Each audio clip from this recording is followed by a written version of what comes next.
Olá, irmãos. Eu estou começando mais cedo com um propósito.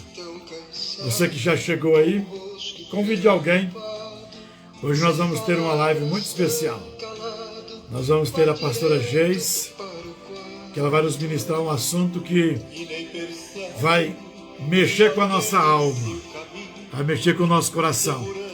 Enquanto eu espero que você convide alguém, eu escolhi uma música para nós irmos ouvindo aqui nesses primeiros 5 minutos. Vou reiniciar ela aqui, que é justamente, vai falar do tema que nós vamos atender hoje, que é pais e relacionamento com os filhos. Mande para alguém aí um aviãozinho, convide alguém e vai ouvir essa música. Daqui a pouquinho eu já chamo a pastora Geis, ela já está aqui. E enquanto eu vou compartilhar aqui com outros, vai ouvir essa canção. Todo dia tão cansado, com o rosto preocupado, sem palavras, tão calado, vai direto para o quarto e nem percebe que alguém em seu caminho, segurando um livrinho, tinha algo para mostrar. Era o desenho de um pai e seu filhinho, caminhando de mãos dadas, lado a lado na estrada. E um coração colorido de vermelho em seus olhos refletia sua imagem como espelho. Por que você não beijou seu filho hoje? Não parou para conversar, dar as mãos, se abraçar. Olha que verdade essa música. O tempo passa e não volta nunca mais. O seu filho está chorando com saudades do seu pai. Nós vamos ter um tema muito especial, por isso eu estou passando essa música aqui enquanto nós iremos começar. Vou convidar aqui meus companheiros aqui.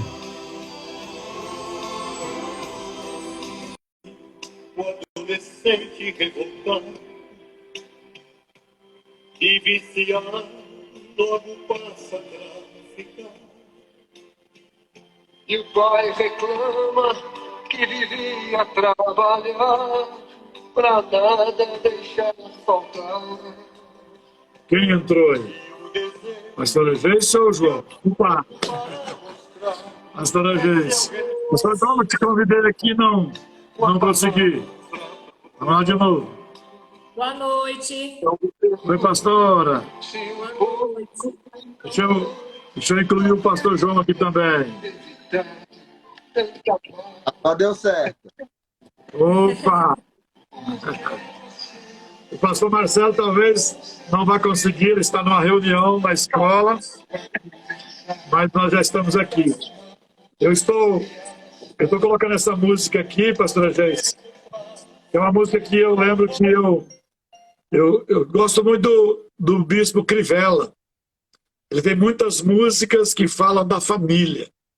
E como você vai nos trazer um assunto aqui hoje muito interessante, que é relacionamento dos pais com os filhos. Ontem a pastora Geis nos trouxe essa palestra na igreja e sabe assim, quando a pessoa pega o outro para torcer brincando assim, né? E vai nos chamando à responsabilidade. Eu sei que eu já passei essa fase, eu não tenho como recuperar o meu relacionamento infantil com os meus filhos, de infância, de adolescência.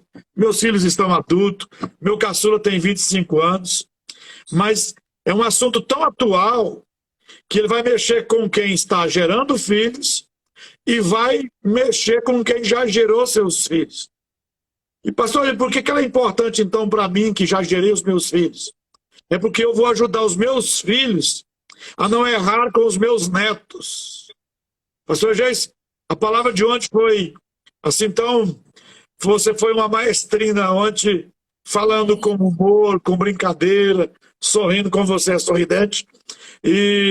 Mas eu tenho certeza que os que estavam na igreja ontem voltaram para casa pensativos, E eu gostaria muito que os que vão nos ouvir, e esta live vai ficar salva aqui, vai deixar muitos de nós pensativos e despertos para que nós venhamos tomar o cuidado necessário para não errarmos com os nossos filhos, porque nós estamos com os nossos filhos no caminho. Não é ensinando os nossos filhos o caminho. Nós estamos com eles, nós vamos ser o exemplo. Gostei muito dessa aplicação que você fez ontem também, que você chamou a atenção. Não é ensinar o caminho para os nossos filhos, é ir com eles. E ir com eles está ligado a esse relacionamento, a esse tempo especial que nós vamos ter de diálogo com nossos filhos, de diversão com os nossos filhos, de tempo precioso de diálogo, de entendimento, de ouvir os nossos filhos nos ouvir. Então eu vou colocar a música de novo aqui, e a música ela tem apenas 3 minutos, e esses próximos 3 minutos eu quero convidar essas mais de 20 pessoas que estão aqui a mandar um aviãozinho para mais alguém aí, tá bom? Ouça essa canção. Tá ouvindo bem aí, pastor João? Dá para ouvir a música? É porque eu estou com o computador embaixo aqui. Então convide alguém, enquanto você ouve, nós já vamos ser exortados pela música.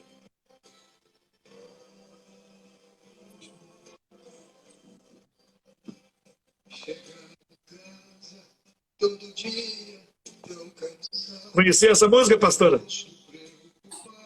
Eu já tinha ouvido uma vez. Pastor, mas aumenta um pouquinho, tava mais alto no começo. É tudo que... Aqui é tudo, João. Que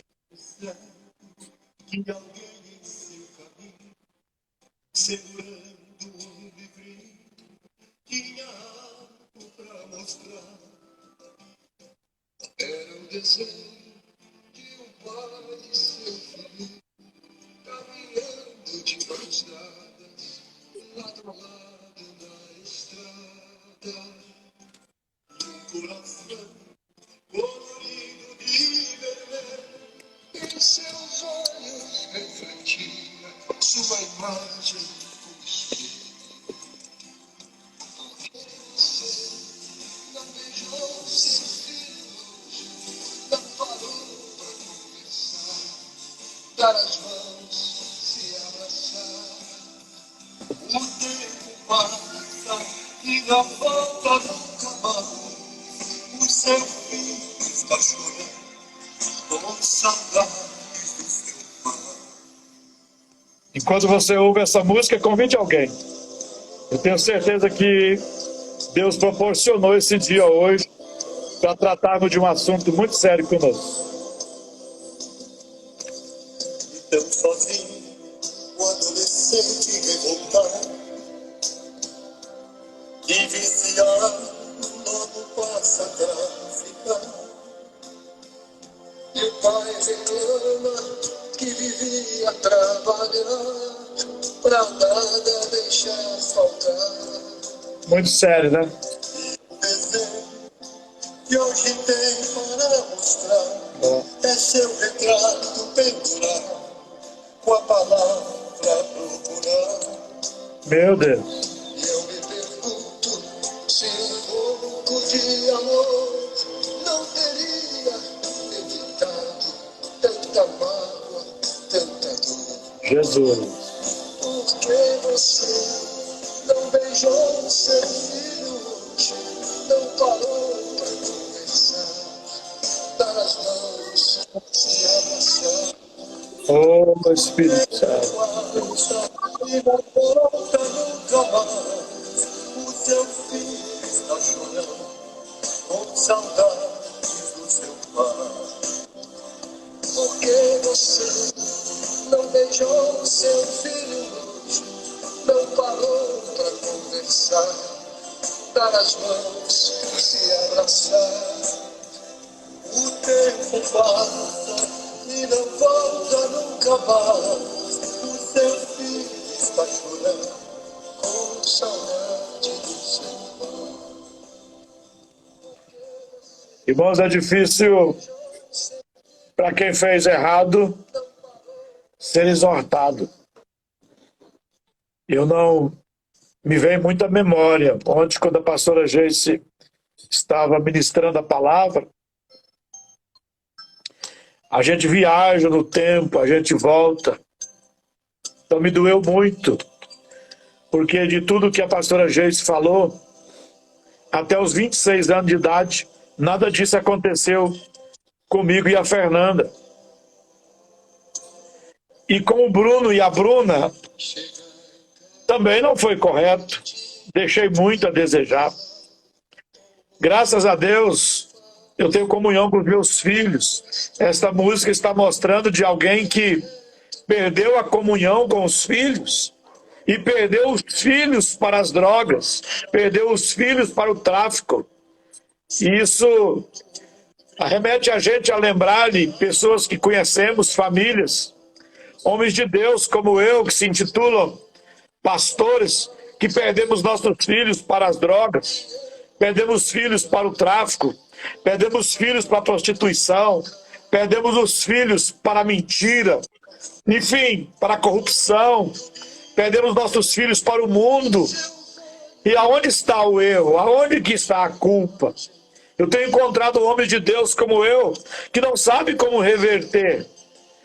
E ontem, sem pretensão, não foi pedido um tema para nós ministrarmos, e era o último dia das nossas 10 dias de arrependimento. A pastora Geice nos trouxe uma palavra, e eu já quero aqui franquear a oportunidade, dizer à pastora Geice que eu tenho convicção de que os anos que você tem se dedicado, sou testemunho de quanto você é esforçada para o estudo, o esforço que você tem para cuidar de sua casa, o esforço que você tem para servir na igreja.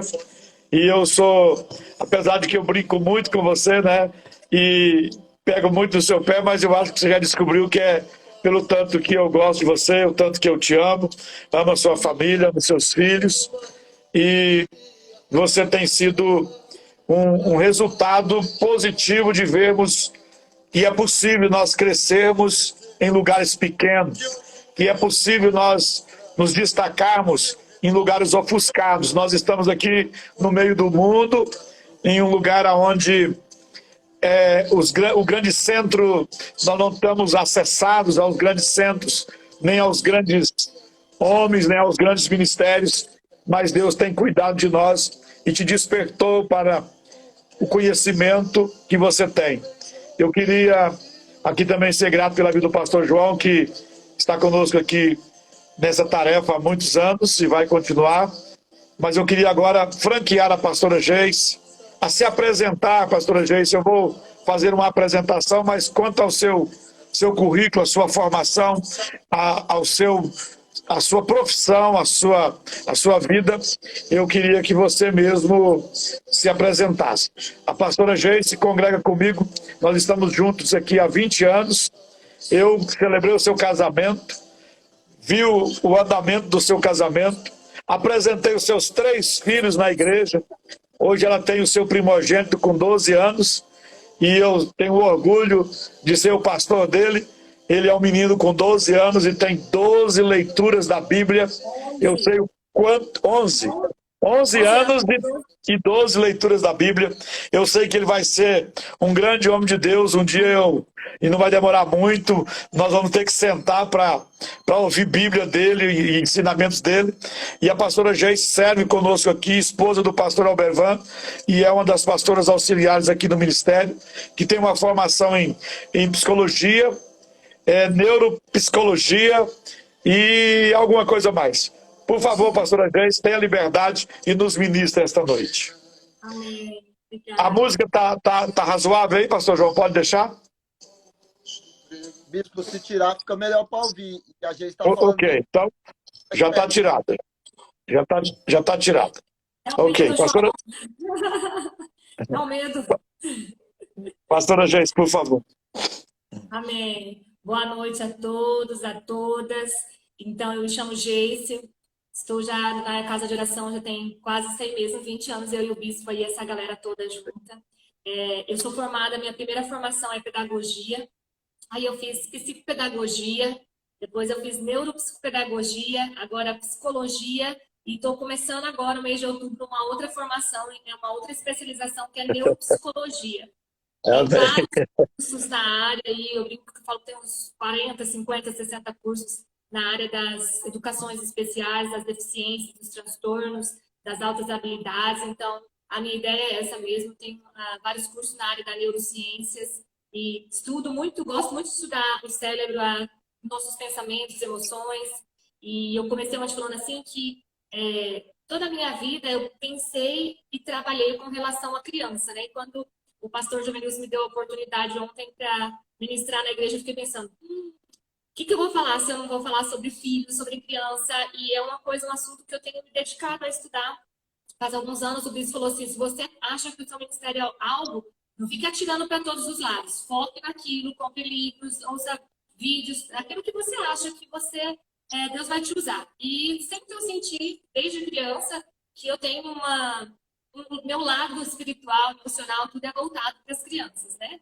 Então, me foquei bastante em comprar muitos livros, muitas literaturas, tanto secular quanto religiosa, para estudar um pouquinho mais sobre isso, sobre famílias, o que deu certo, o que não deu certo. E quando eu tive o Jonatas, o Clóvis falou, meu primeiro filho, há 11 anos atrás, o meu medo era não errar, era acertar. Então, eu comecei a estudar, ler, estudar e discutir. Eu e o João mesmo, né, João? Já conversamos bastante sobre o que dá certo, o que não dá, o que a gente foi discutindo sobre esses momentos do que dá e não dá certo.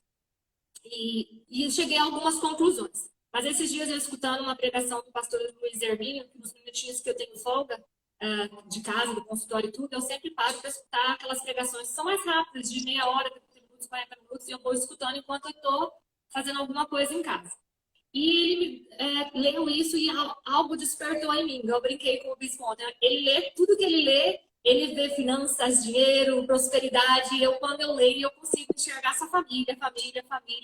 E um texto que eu nunca tinha imaginado, nunca tinha visto nesse sentido como família. Na hora que ele leu, algo mudou na minha mente. Eu tive uma visão diferente daquele texto. E até ele deu uma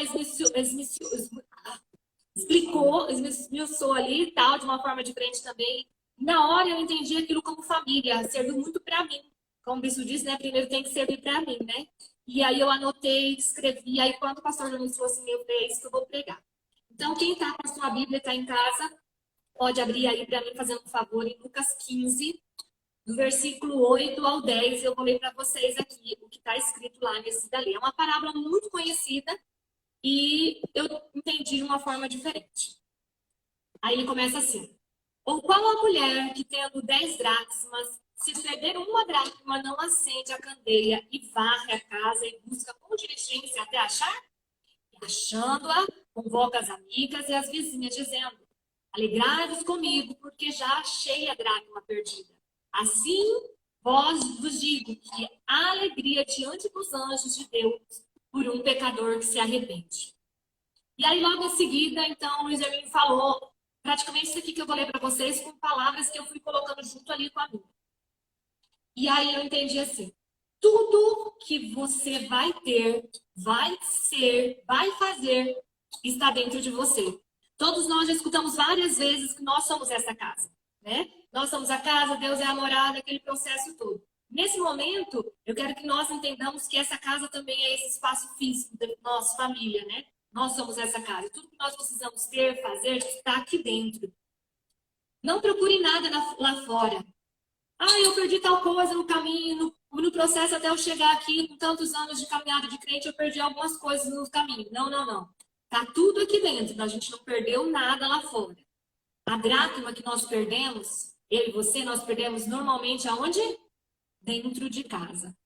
Você perdeu dentro e está procurando muitas vezes lá fora, ou procurando alguém para pôr a mão na sua cabeça e devolver o que você perdeu. Alguém que vai orar por você e você vai ter de volta aquilo que você perdeu. E a instrução ali da parábola é o quê? Faça como a mulher, acenda a luz, traga a luz para dentro da sua casa. E essa mulher, quando ela acendeu a luz, a primeira coisa que ela fez, ela não foi procurar a dracma, levantar os móveis para ver aonde está, tá aqui, tá ali, não. A primeira coisa que essa mulher viu foi a sujeira da sua casa. Então essa mulher pegou a vassoura e começou a limpar a sua casa, a fazer uma faxina. Quando ela termina essa faxina, ela encontra a dracma. Aí o que ela faz? Chama as amigas e se alegra, ela, os vizinhos, as amigas. E isso era o processo que aconteceu.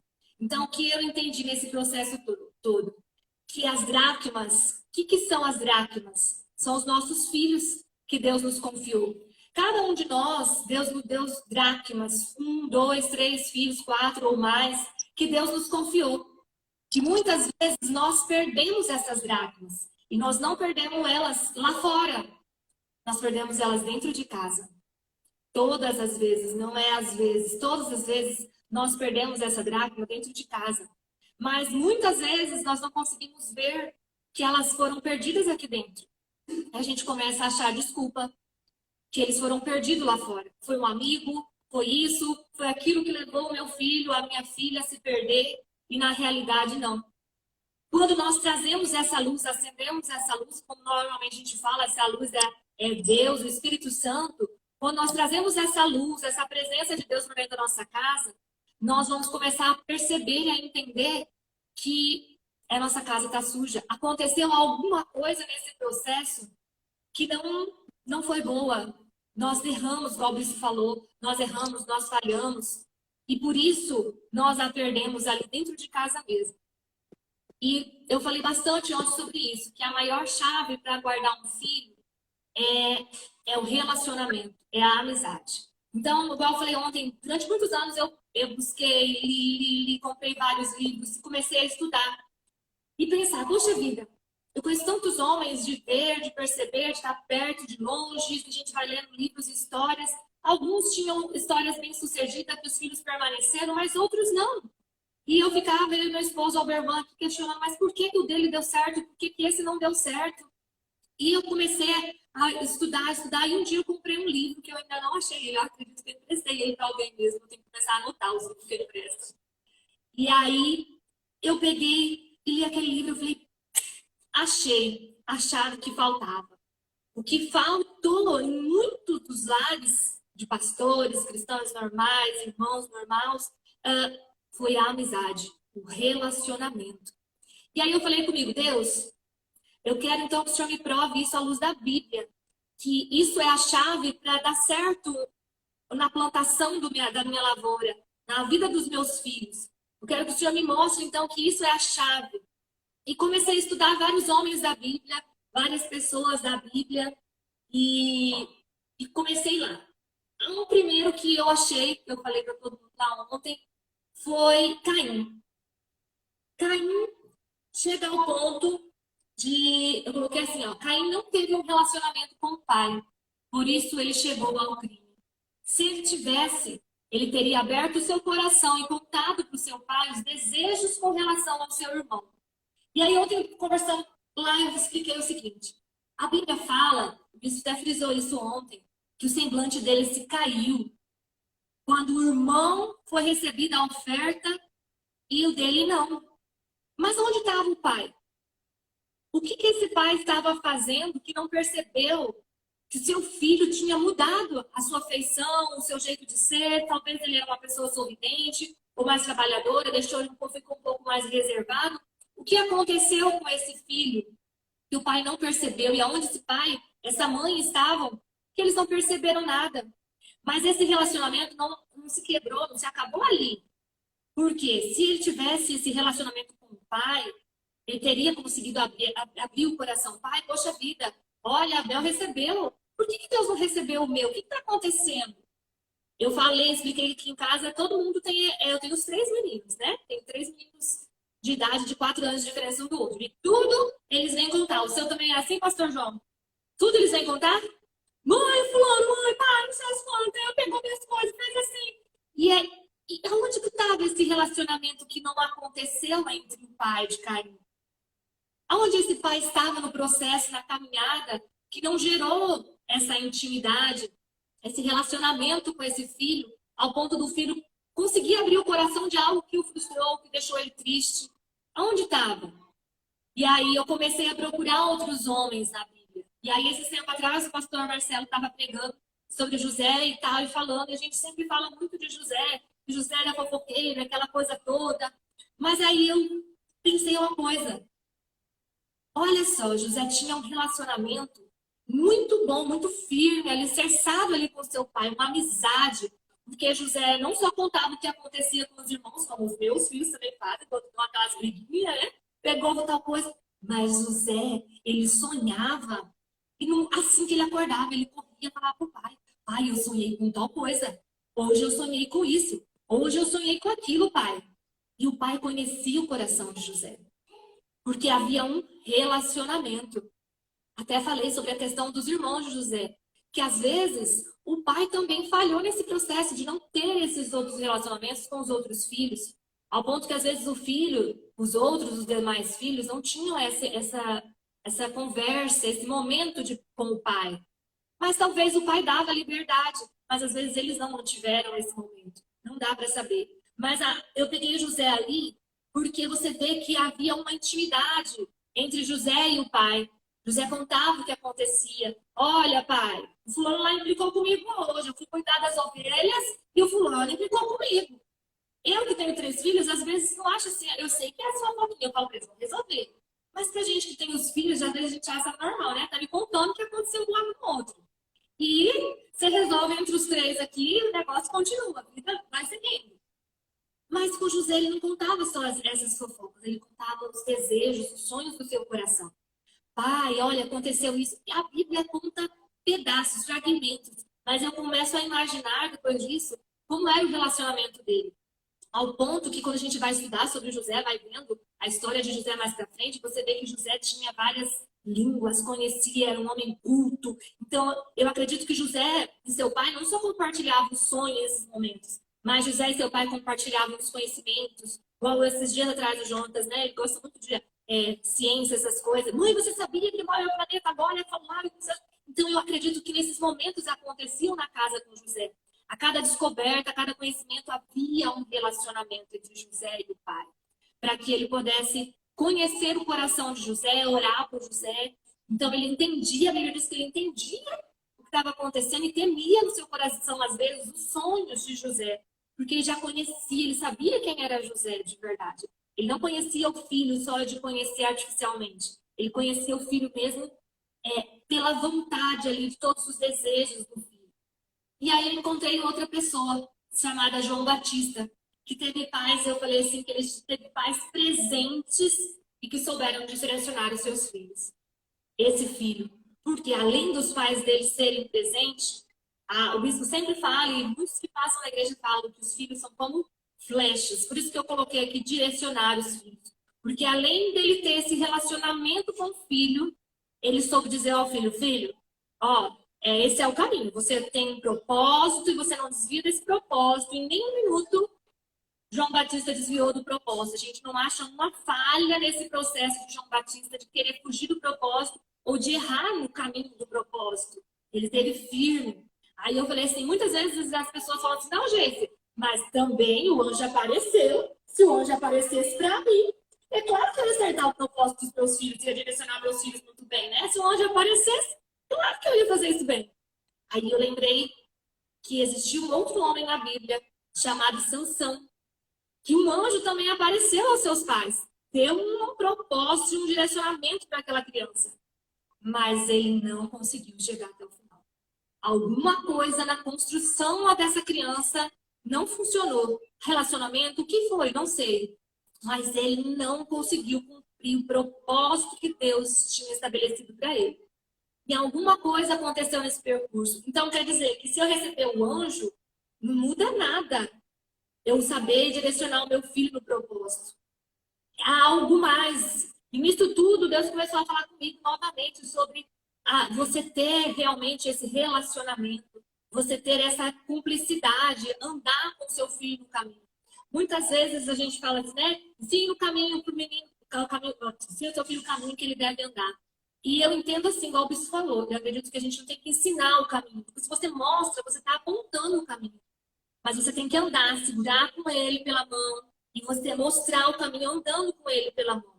E aí eu lembrei que muitas vezes minha mãe falava, todo mundo falava na minha igreja quando era criança, que filho de peixe é peixinho, mas filho de crente nem sempre é crentinho. E aí eu comentei, então, na igreja ontem, que eu, às vezes, sendo com meu esposo em casa, a gente vai discutir sobre algumas coisas. E eu falei assim, que como eu fico chateada, muitas vezes, de ver 2 gerações que eu já vi na igreja passar de crianças, e eles, muitos não ficaram, não permaneceram, foram embora, se perderam. E eu, muitas vezes, me culpei, falei, mas eu estava ali no processo, o que que aconteceu? E Deus foi acalmando meu coração e dizendo, a dracma não era sua. A dracma era do pai e da mãe. Porque muitas vezes, irmão, a gente quer fazer exatamente isso. A gente quer achar alguém lá fora para culpar porque o meu filho se perdeu.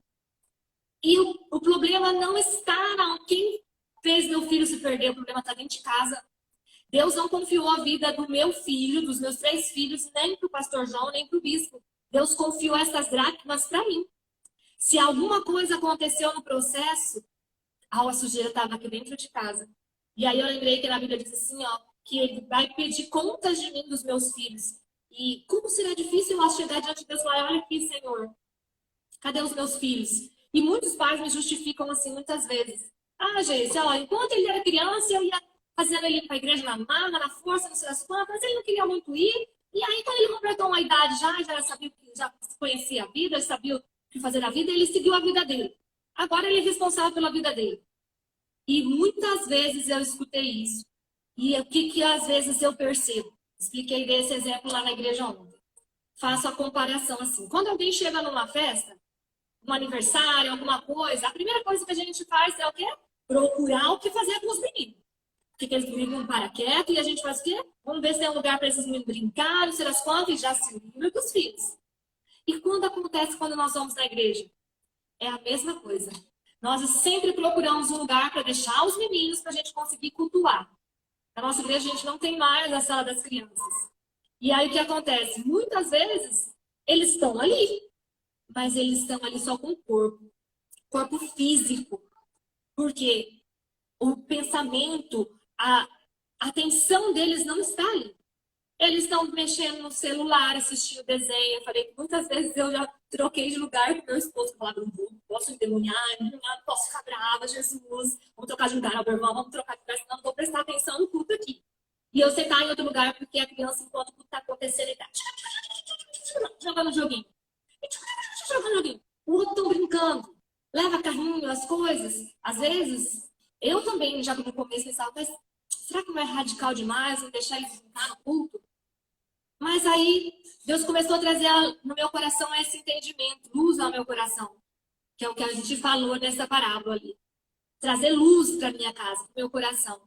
E aí eu comecei a pensar, poxa vida, quantas vezes nós estamos verdadeiramente ali na presença de Deus, não levantada, cantando, orando, chorando, e cadê o menino? Mas não, o menino está aqui do meu lado, está aqui sentado no chão, brincando, ele está aqui. Ele não está ali. O corpo dele está ali, mas a mente dele às vezes está em outro lugar.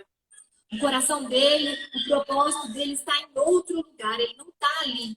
Está em jogos que muitas vezes não condiz com o espaço, com aquele lugar. Nem tem, como eu falei assim, reverência. Eu brinquei bastante, desde quando eu era criança, eu era da igreja batista. Então tinha todas umas coisas que não podiam, né? E aí eu queria dançar, porque eu amava dançar, desde criança eu amava dançar, eu queria dançar. E começavam a cantar música e eu queria dar umas... E aí a minha tia Helena, nunca vou esquecer, ela vinha por trás, dava uns piscando. Aqui não é lugar, aqui é um lugar santo, tem a reverência. E eu falava, mas pra que isso tudo? Eu quero, né, dançar, fazer alguma coisa. E Deus começou a me lembrar de todas essas situações. Por quê? Se meus filhos não entenderem que ali é um lugar onde eles precisam ir para dar, para ele oferecer alguma coisa para Deus, ele nunca vai entender. Se eu colocar e falar assim para ele, não, filho, fica aí. Não, não tem perigo não, fica sentado aí, só de você estar aqui já tá bom, igual eu já escutei muitas vezes, eu vou aproveitar aqui a situação. Ele não vai ter significado ele estar ali. Para ele, é igual o bispo falou ontem, é só um castigo, que eu não posso ficar em casa. Por que eu tenho que vir? Por que eu não fico? Eu não nem presto atenção lá, eu fico desenhando, eu fico brincando, assistindo no celular. Para que eu tenho que ir lá? Ah, para mim não deixar você em casa sozinho. Então falta propósito muitas vezes. E aí depois, quando os nossos filhos vão crescendo e eles vão se perdendo, nós queremos achar um culpado. Alguém para dizer, não, mas porque na igreja não tinha isso? Porque na igreja não oferecia isso? Não, meu pastor tinha que ter feito isso. Não, o vizinho foi o culpado. E às vezes não, a culpa está ali dentro de casa, dentro da minha casa. E aí eu citei a minha vida, igual eu falei, né? Que eu falei ontem que eu gosto muito de falar sobre a minha vida. Então eu, Geice, nasci cristã, meus pais eram da Igreja Batista. Eu nasci, cresci dentro da igreja, em todo esse processo. Mas na minha casa faltou isso. Faltou relacionamento. Meus pais trabalhavam o dia inteirinho, igual eu falei ontem, 5 horas da manhã, meu pai e minha mãe saíam para trabalhar. Quando eles voltavam, 8 horas às vezes da noite, nós já estávamos dormindo. Então eles saíam, nós estávamos dormindo, eles voltavam, nós estávamos dormindo. Então ficava o almoço ali em cima para a gente esquentar, fazer alguma coisa. E a gente se via normalmente no final de semana. Mas meu pai e minha mãe trabalhavam na frente da igreja também, como pastor ali, trabalhando. Então, no final de semana era uma correria. Muitas vezes meu pai tinha que viajar para outra cidade, Diamantinho, Novo Diamantinho, para pegar, e aquela correria.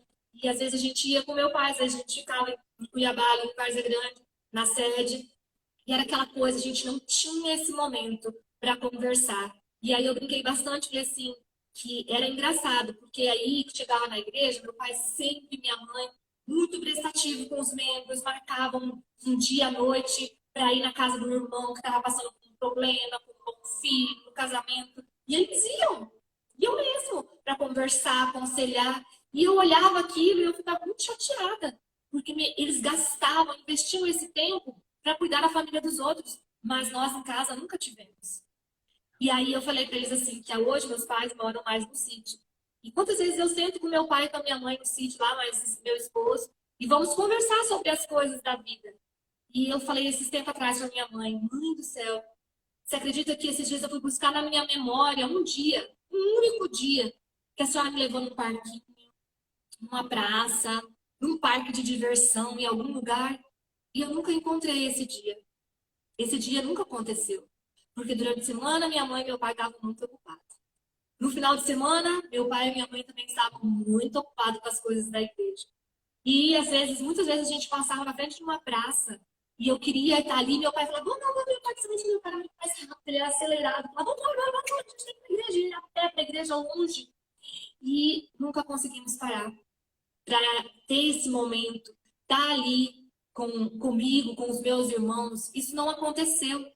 E aí eu falei de um livro que eu li e uma história que eu escutei da pastora Rosana Alves. Ela é neurocientista nos Estados Unidos hoje. Ela que lidera a parte da neurociências nos Estados Unidos. Ela é evangélica, aqui do Brasil, se formou aqui. E ela contou sobre a história da vida da mãe dela. Que a mãe dela foi abandonada pela avó dela, né? No caso, a mãe da mãe dela. E a mãe dela sentou ela no sofá lá da sala e falou, peraí que a mãe vai na cozinha e já volta. E nisso a mãe dela saiu pela cozinha e foi embora. Abandonou a filha.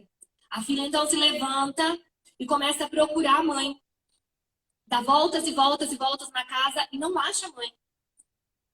E aquilo foi um impacto emocional tão forte na vida daquela criança, mas tão forte, que essa criança ficou sem falar. Ela ficou mais de 15 anos sem falar. Ela nunca mais falou. Tanto que na comunidade que ela vivia, o povo chamava ela de Mudinha. Ô Mudinha, ô Mudinha, ô Mudinha. Só depois que ela casou, ela retornou a falar. Pode falar, Bispo. Ontem, quando você mencionou esse fato, me veio um outro entendimento, que quando nós falhamos, no caso, houve aqui o afastamento da presença da mãe, que era, talvez nem tinha figura paterna, né? Só a da mãe. A mãe abandona essa criança, sai pela porta da frente e vai embora. E essa criança nunca mais teve voz para expressar suas emoções, para expressar seus sentimentos, para expressar sua dor. E só com um segundo relacionamento, que deve ter sido com muita dificuldade, que foi o casamento, então ela conheceu alguém, ela conseguiu se expressar. E eu olhei isso, pastora Geice, no âmbito espiritual. que a maioria dos crentes, principalmente nascidos e crescidos na igreja, não tem uma voz expressiva para falar de Deus, para falar do reino de Deus. Normalmente, os que mais se expressam, os que mais têm facilidades para hoje estar na frente da igreja, ensinando, pregando, ministrando, são pessoas reformadas, que alguns se perderam por não ter uma identidade. Eles não conheceram, não se relacionaram com o Pai Celestial, porque faltou a referência do Pai natural.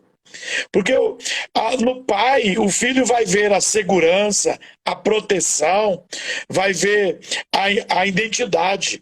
Na mãe, ela vai ver o afago, também a proteção e o sustento. Então, ela tem uma figura paterna, física, gera uma voz emocional. Mas a figura, a presença de Deus vai gerar o espiritual. Eu queria abrir aqui uma brecha para o João, que eu tenho certeza que o João tem algo a falar, porque tudo que a pastora G está contando aqui é a vida do João. O João também, não adolescentezinho, não menino, não, mas um adolescente, também viu sua mãe sair de casa, não falta de despedir, sabia para onde ia, mas ficou 15 anos sem se ver. Conta aí para nós, João. 18. Por favor, João. Então, eu estava contando, eu pensei assim, sabe? E até hoje, olha, eu já sou pai, eu já sou casado, eu sou pastor, mas algum momento, todas as vezes que eu vou lidar com uma circunstância um pouco mais complexa, eu fico bem mais ansioso do que deveria ser normal. E na oração, hoje, eu passei o dia com Deus, falando com o Senhor, e hoje, pastor, eu não sabia que a Geise ia tratar sobre isso, mas hoje eu estava falando sobre isso. Quanto tempo dá hora para curar uma orfandade? Sabe quando é que eu penso, pastor? Não vou dizer que foi Jesus que falou com isso, quando eu pegar meu neto. Aí eu vou entender que terminou, olha, passou. Mas a coisa mais difícil, a pergunta mais difícil que eu tive que responder na vida foi quando o Israelzinho trouxe um bolo para mim e perguntou: pai, quem é seu pai? Até hoje, quando ele vai relacionar com a minha mãe, ele não tem uma consciência, porque ele nunca viu. E a Geise falando, pastor, sabe que o pai de Sansão ele foi buscar mel na boca do leão morto, e a Bíblia diz que a alma sedenta, até o amargo, é como mel. Ele foi procurar nas prostitutas, porque a Bíblia diz que o lábio das prostitutas são como mel. Ele tinha uma carência que não foi suprida dentro da sua casa, por isso ele foi buscar lá fora. Pastor João, o pai de Sansão e a mãe de Sansão de fato não observaram a exortação, a direção que o anjo tinha trazido, né? Então, eles pegaram somente o milagre, pastor. Assim, o menino, é que nem um dia o senhor falou, e aquilo desceu numa flecha no meu espírito. Chega na casa de alguém, as pessoas chegam e dizem: esse menino aqui tem um monte de promessa de Deus. Isso era Sansão. O pai de Sansão cantava: esse menino nasceu, mas não havia um ambiente para essas promessas fecundarem. E Sansão chegou na vida adulta faminto, porque a Bíblia diz que para a alma satisfeita até o mel é desprezível. Ele olhava para o mel e dizia assim: mel eu não quero. Então o pai de Sansão devia ter enchido a alma dele, a ponto dele olhar para aquele lugar e dizer assim: cara, eu não quero isso aqui não, estou satisfeito. Olhar para Dalila e dizer: cara, eu não quero isso aqui não, estou satisfeito. É o que sobrou em Sansão, despertou o desejo de querer casar com uma pessoa que não tinha despertado Isaac. Quando é que Isaac despertou o desejo de casar, pastor? Quando Abraão chegou para ele e disse: só trouxe uma noiva para você. O assunto aqui é relacionamento, e nós estamos dentro do assunto, mas você falando aqui, a pastora Geise deu o exemplo de dois pais que tiveram revelação. O anjo apareceu na casa de Manoá, o anjo apareceu na casa de Zacarias. Só que na casa de Manoá, eles não serviram a criança com o mel todos os dias. Vamos aqui listar esse mel como relacionamento, que é a chave que a pastora está colocando aqui. Que não vai bastar a promessa, não vai bastar a profecia, não vai bastar o chamado dos meus filhos. Eu vou ter que adoçar isso com a comunhão. João Batista comeu mel todos os dias e não prostituiu. Sansão, quando viu o mel, a primeira coisa que ele fez... Ó, pastora, gente, o mel aqui vai ser o que vai adoçar a vida dos nossos filhos, para eles não buscar lá fora. E isso vai ser feito através do relacionamento. Por favor, pastor. E eu quero só concluir, porque o senhor chegou exatamente onde a Bíblia diz que o registro da dieta de João Batista era gafanhoto e Mel. Quem que colocou essa dieta para ele? Ele tinha consciência. Então, se ele visse algo fora da casa dele que fosse atrativo, ele estava preenchido. Não havia carência, correto? E o profeta falou que a comida do Messias, o menino será alimentado de manteiga e mel. Esse mel aqui vai dar muito pano para nós. Glória a Deus por esse mel. Mas o que o pastor João colocou aqui, o que a pastora Geice está colocando, é que se faltar relacionamento, nós, mesmo dentro da igreja, mesmo com as palavras proféticas, mesmo com o chamado dos nossos filhos, não será suficiente para manter os nossos filhos na casa de Deus. Eu disse ontem que eu devo ter acompanhado 4 ou 5 gerações de pessoas que nasceram e na adolescência se perderam da casa de Deus. E principalmente os filhos dos sacerdotes.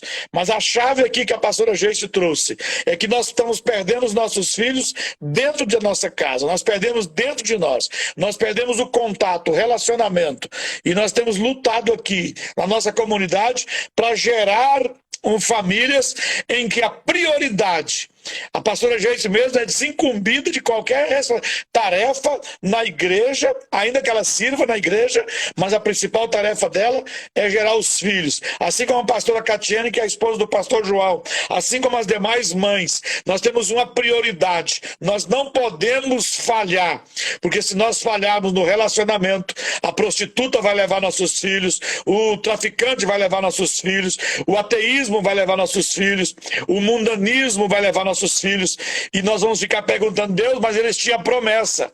Mas em primeiro grau eles deveriam ter conosco intimidade, relacionamento. Por favor, um de vocês dois continue. Não, eu vou pontuar, pastor, que quando a gente estava falando dessa criança que a mãe fugiu, eu só queria lembrar que hoje na oração eu estava pensando exatamente nisso, sabe? A má formação. Você vai apresentar na vida adulta comportamentos infantis, e eu quero pontuar uma circunstância hoje. Por exemplo, eu estava ouvindo um homem chamado Jordan Peterson, que é um escritor muito renomado dos Estados Unidos, e ele diz que a pornografia é um pecado de adolescente, não é de vida adulta. E que significa que a maioria dos homens não chegaram na vida adulta porque eles estão presos na má formação. Entendeu? Meu então, Deus. há deficiências, pastor, que chegou na vida adulta, ele não consegue responder mais porque ele tá doente lá, ele parou. Esse relacionamento, pastor, ele é uma troca de maturação, sabe? O pai vai aprender como, ele vai falar como, vai responder como, vai... E nisso, fora da obrigação. Por exemplo, porque o pai vai para... Naturalmente vai gerando a identidade no seu filho, né? Uma identidade comportamental, uma identidade moral, uma identidade sentimental, mas quem vai gerar isso não é apenas a promessa, é a identidade do pai, da mãe sendo transferida para os filhos pelo relacionamento. Senão essa pessoa vai ficar presa numa dimensão, vai adiantar os anos de vida, vai envelhecer o corpo, mas não envelhece a alma, o sentimento. Meu Deus. Envelhecer não, amadurecer, né? Exatamente. Então a pessoa não desenvolveu por quê? Porque faltou isso. Ele não sabe como é que um adulto se comporta. Porque ele tinha pai, mas o pai não estava lá. Ele tinha mãe, mas a mãe não estava lá. Como um adulto se comporta, ele não sabe como que um adulto reage, porque ele não teve presente no adulto. entendeu? Meu Jesus. Esse, Na psicologia, a gente estuda bem isso aí, João, que até a gente consegue medir, mensurar se a pessoa ela está de acordo com a idade intelectual, com a idade física, se esses dois estão compatíveis, né? Para saber, mas a pessoa está no desenvolvimento certo, está na fase certa, não, ela é imatura demais para a idade que ela tem. Pastora Geice, hoje eu acompanhei a consulta da netinha, da Suza, lá no doutor Luiz, Marcos. seu amigo, né? Ele me disse que Aham. você tem uma amizade há muitos anos. E ele fez você falando aqui agora de poder mensurar essa idade emocional com a idade física, a Suza estaria hoje com 19 dias.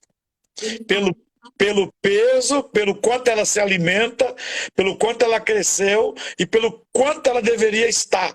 Ela deveria ter uma criança menina, ele falou que nasce em média com 3,1 kg. Então ela está com 2,600 agora.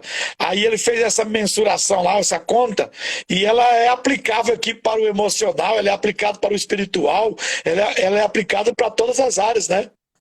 Isso, é isso que eu ia falar. Hoje a gente então consegue mensurar isso na psicologia, com teste, com protocolo, de você ver, não, essa criança está, esse adulto está com defasagem ou não. Mas se a gente for pensar pelo lado espiritual, como eu falei ontem, nossos filhos também a gente consegue mensurar se eles estão no tempo certo espiritual. E como, até dei o exemplo ontem, assim, eu estou lendo a Bíblia para o meu filho, ele lê a Bíblia, ele lê. Eu também lia todos os anos a Bíblia desde criança. Mas isso não impediu de eu sair do propósito. Isso não impediu com que eu saísse para conhecer o mundo. Então, ler a Bíblia para o meu filho não significa maturidade espiritual. Então, o meu filho, ser igual o pastor João falou, eu, como mãe, eu como pai, eu que vou mostrar para ele esse caminho, vou andar com ele vai ser o meu espelho nesse processo. E se eu deixo o meu filho ali sentado na igreja, dormindo, eu digo que ainda é muito bom, porque a psicologia, a psicopedagogia, a neurociência prova que enquanto nós dormimos, o nosso corpo está ali recebendo informações da mesma forma. Mas quando eu estou ali no outro mundo, jogando, brincando, e o que o meu filho está aprendendo naquele momento? Nada. Em vez dele amadurecer, ele está regredindo. E aí o que eu falei ontem, né? A gente acaba juntando o santo e o profano, os dois juntos. E essa criança começa a entender, poxa vida, isso aqui não faz sentido, não tem valor nenhum para eu estar aqui. É uma experiência que o pastor João vai contar agora para nós, que ele já contou outras vezes, que dá para isso que você acabou de falar, que a gente pode mensurar até a vida espiritual de uma pessoa, e que uma base que nós temos aqui convicto é que nós precisamos colocar a palavra de Deus nos nossos filhos. Mas ontem, e esse assunto que você está trazendo agora, que é o relacionamento dos pais com os filhos, eu vou me adentrar mais a esse entendimento. Espero a ajuda de vocês mais ainda, principalmente para a nossa comunidade, para que nós venhamos trabalhar com mais afinco e imprimir na alma dos nossos pais, das nossas mamães, o quanto é mais precioso um tempo especial de relacionamento com os filhos do que assistir um culto, né? E o filho do pastor João foi talvez até essa experiência, talvez a pastora Geice tenha também com seus filhos, mas o Israel do pastor João o pastor João foi chamado na escola porque eles mediram o emocional do Israel. Conta aí para nós, pastor João, por favor. Está ligado ao bom relacionamento em que o pastor João e a pastora Catiane têm com os filhos. Isso já foi notável em alguém que fez essa medição e percebeu, pastora Geice. Quando a gente estava falando, pastor, eu lembrei disso exatamente. O Israel estava na primeira série, no 3 de maio, e dado um teste no colégio para saber das crianças, do nível de... se tinha trauma, tinha medo, e fizeram o teste, só que não passaram para os pais, e eu fui chamado na Secretaria de Educação. A senhora Adriana Tomazoni, até hoje, ela passou o prefeito, ela continuou a secretária, e ela me chamou lá e disse, seu pai, a gente precisa falar com o senhor. E eu já cheguei lá, pastor, com o coração desesperado, né? Você pensa, meu Deus, o meu filho pôs fogo na escola, porque não foi nem na diretoria, me chamaram na Secretaria de Educação. Eu cheguei lá e disse, a gente aplicou 2 vezes o mesmo teste com o seu filho, como a nota destoou, muita gente aplicou de novo. E a gente identificou que da rede pública de ensino aqui de Primavera, o seu filho é a criança mais equilibrada emocionalmente. Aí, pastor, o que me foi especial demais, porque ela falou assim para mim, conta como que foi o seu relacionamento com os seus pais. Eu falei, moça, quando eu contei, ela falou, não é isso. O que você atribui? Eu disse, eu atribuo a Bíblia, a palavra de Deus. E eu quero só concluir, pastor, que um dia eu trabalhei até 9h30 da noite e o Israel tinha 1 ano de idade. E eu sempre tive uma devoção de orar com horário marcado, com um tempo. E eu cheguei e eu falei, eu olhei, cara, 9h da noite, não dá para mim brincar com Israel. E a gente brincava 1 hora todo dia e eu orava 1 hora todo dia. Mas como eu tinha trabalhado demais, eu pensei, eu vou ter que sacrificar, brincar com Israel para orar. E quando eu comecei a orar, o Espírito Santo disse para mim, eu não vou ficar com essa culpa de ladrão, de ter tomado o tempo. Vai você jogar bola, você vai dormir 1 hora mais tarde, mas não seja folgado. E eu levei a bola para ele, para a gente brincar. E, pastor, o Israel nunca me deu um motivo de problema. Porque... Pastor, tá fechado seu áudio. Foi ainda bem, pastor João, que dá para jogar bola falando em língua, né? Não, e pastor, eu sinto exortada, minha esposa testemunha disso. Eu voltei com a bola de futebol, porque ele era pequenininho. E ele me esperava com a bola debaixo do braço, assim. Meu pai chegou do trabalho, nós vamos ali ficar 1 hora. Eu chutava a bola para ele, gritava 1 hora comigo. Moço, depois o nível de obediência do menino sempre foi diferente. Porque eu Glória gastava... a Deus. E quando a Geise falou uma coisa aqui, foi muito importante, porque quando eu levo meu filho para a igreja e não há uma interação, uma satisfação na alma dele, ele entende que é mais uma obrigação do pai, não é um programa dele. Eu estou aqui por causa do meu pai, não por causa de mim também. E esses dias, por exemplo, meu filho foi abrir o culto. Meu Deus, pastor, ele falou, pai, eu tenho que dar essa oferta aqui, nós temos que fazer isso aqui, porque hoje é eu que vou abrir o culto. Foi algo especial demais. Então, eu concordo, experimentei disso e eu quero vivenciar isso para sempre. Por quê? Porque é um lugar de deixar a alma preenchida. Amém. Pastora Geise, nós temos mais 5 minutos. Eu queria que você... Eu sei que nós vamos ter que voltar aqui, você vai nos ajudar mais. Eu queria recomendar aqui quem está conosco a ouvir desde o início. Eu vou deixar salvo lá no meu perfil e vou tentar postar essa live também lá no canal no YouTube para que ela sirva de ajuda, de auxílio.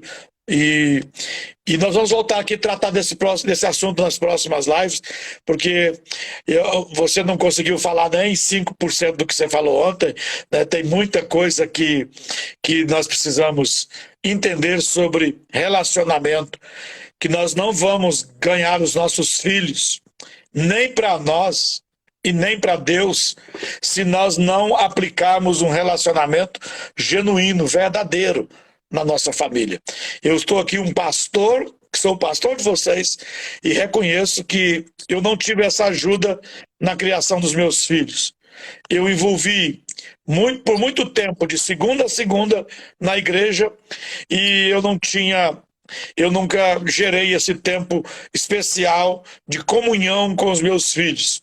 Graças a Deus, a misericórdia de Deus, meus filhos servem a Deus, mas nós tivemos tropeços, nós tivemos falta, nós passamos vergonha, nós andamos de cabeça baixa, e eu tenho certeza que se alguém tivesse me ajudado, me ensinado o que a pastora Geise nos ensinou ontem, tivesse praticando o que ela pratica em casa, tivesse praticando o que o João acabou de nos relatar aqui, esse bom relacionamento que ele consegue ter hoje com seus filhos. Meu Deus, nós tínhamos salvado muito mais almas do que o tanto que nós já pregamos, o tanto que nós já oramos, o tanto que nós já tentamos trazer pessoas de fora para a casa de Deus.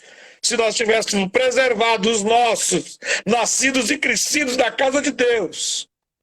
Ô, pastora Geise, quando a senhora falou ontem sobre as gerações que a gente já viu, que passaram pela igreja, nasceram na igreja, e a gente fica perguntando aonde está a culpa.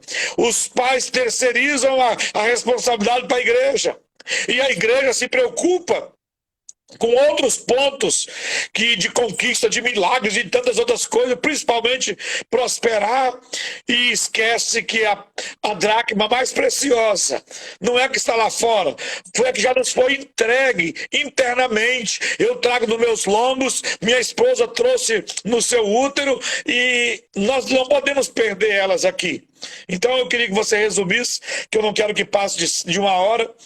Então você tem 5 minutos e eu já tenho aqui minha gratidão, e espero que você tenha condições de nos ajudar em próximas lives aqui. Eu vou completar um pouquinho o que o João falou com relação ali dos filhos, né?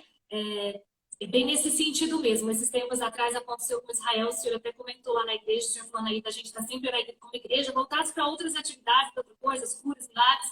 E normalmente nós, como igreja, não estamos voltados para essas curas e milagres acontecerem na vida das crianças. Os meus filhos já muitas vezes, quando vão os profetas, alguma coisa na igreja também, me questionam também. Mãe, por que nenhum profeta, ninguém vai numa criança e não traz uma revelação de uma criança, põe a mão na criança, alguma coisa assim? E esses dias o Israelzinho do João fez essa pergunta também, né? Por que a criança não tem essa manifestação? Então a gente vê que nós também, como adultos, igreja, muitas vezes esquecemos que eles estão ali sentados no banco da igreja. Isso é muito complicado para eles também, porque acabam não tendo sentido. Igual o João falou, eu estou aqui porque é a obrigação do meu pai e da minha mãe, não meu. Meu pai e minha mãe que estão em busca de alguma coisa. E eu quero deixar nesses 5 minutinhos um conselho que eu deixei ontem, que é o da Susana Wesley, que eu li o livro, recomendo a todas as mamães, papais a lerem esse livro, que ela traz a biografia dela, então. E ela dá um conselho, vamos dizer assim, para os pais. Ela praticou com os poucos filhos, né, Bispo, que ela tinha? 19 filhos que ela tinha. Então, o que ela fazia? Todas as semanas ela tinha 1 hora de comunhão ali, sozinha com aquele filho, sozinha, 1 hora, todos os dias, toda semana com aquele filho. Tanto para momentos com Deus, orar e tal, como momentos de lazer. Isso foi, eu acredito, que foi o que trouxe significado e trouxe diferença à vida desses homens e mulheres. Depois que eu li esse livro, eu já tinha esse entendimento sobre a comunhão. Eu falei, não, eu vou aplicar isso aqui dentro de casa. E realmente eu ainda tiro todas as semanas 1 hora e saio às vezes de casa com eles. Vou andar de bicicleta, a gente para, vamos ficar junto. Vou sentar, vou conversar. Eu tenho o meu mais velho, Jonatas, às vezes ele me espera chegar e eu e ele sentamos, vamos conversar. E ali gastamos às vezes muito mais que 1 hora para conversar, e eu acredito que essa é a ferramenta. Então eu vou dar esse conselho, que nós como famílias, pai, mãe, se nós dois, eu e o pai, tirarmos todas as semanas 1 hora só com o seu filho de comunhão, é igual o João disse, você vai ver a diferença na vida dos seus filhos, porque seu filho não vai procurar uma rede de apoio, alguém que dê uma respaldo, consiga dar um conselho para ele lá de fora. Ele vai procurar quem? O amigo dele. Aquele que está ali o tempo inteiro, como o João falou, sacrificando, às vezes, de orar, de fazer alguma coisa para estar ali com o seu filho. Então, eu vou deixar esse conselho para os paizinhos, para as mãezinhas. Tirem um tempo, eu sei que é difícil, mas tire um tempo, porque antes a gente fazer ser difícil hoje do que amanhã nós sofremos por não termos tirado esse tempo. Amém. Pastora Geis, me perdoa estar interrompendo, mas eu já te convido para você participar conosco de novo quarta-feira que vem, e nós trabalharmos esse ponto de relacionamento pais e filhos, até mesmo fora da igreja, que é esse momento especial. Eu queria que ficasse dentro de 1 hora, e eu queria convidar quem está conosco. Nós vamos ter uma conferência que, tratando desse assunto, os pais preparam o caminho para os filhos, de 8 a 11 de dezembro, aqui na nossa comunidade em Primavera. Se você entrar na nossa rede social, você vai achar lá um telefone para informações, e nós teremos o maior prazer em receber você. Mas eu vi que alguns comentários aqui, eu queria terminar essa live orando por cada pai, por cada mãe que está aqui, e sendo grato por sua vida, porque eu sei que você vai ser um replicador desta mensagem, e nós vamos ajudar ainda muitas famílias. Então, nesse último minuto aqui na live, eu queria orar com você e com a sua família. Pai, em nome de Jesus, nós estamos aqui representados por muitos pais, muitas mães, avós, filhos, que, infelizmente, falhamos no relacionamento íntimo com os nossos filhos, em um tempo especial de lazer com eles, quando na verdade nós agimos apenas espiritualmente, às vezes apenas com uma tarefa de ler a palavra, e não estamos gerando relacionamento. Fomos despertados por esta palavra e queremos que o Senhor nos dê a graça de gerarmos relacionamento espiritual, emocional, familiar, pessoal com os nossos filhos. Eu oro por cada mãe que aqui está, eu oro com cada pai que vai ouvir esta mensagem, e que o Senhor possa nos agraciar, em nome de Jesus. Abençoa mais a vida da pastora Geis, do pastor João, do pastor Marcelo, de todos que estão empenhados conosco em transmitir esta mensagem. Nós, os pais, preparamos o caminho para os nossos filhos, e nós vamos levar os nossos filhos ao lugar desejado por Deus. Assim eu oro, em nome de Jesus. Amém? Deus abençoe a todos. Até quarta-feira que vem. Retransmita. Vai ficar aqui no meu canal e vai ficar também no canal do YouTube esta mensagem e outras que estão lá, e você pode se edificar com elas. Deus abençoe. Fiquem todos com Deus. Deus abençoe pastora Geis, pastor João, em nome de Jesus.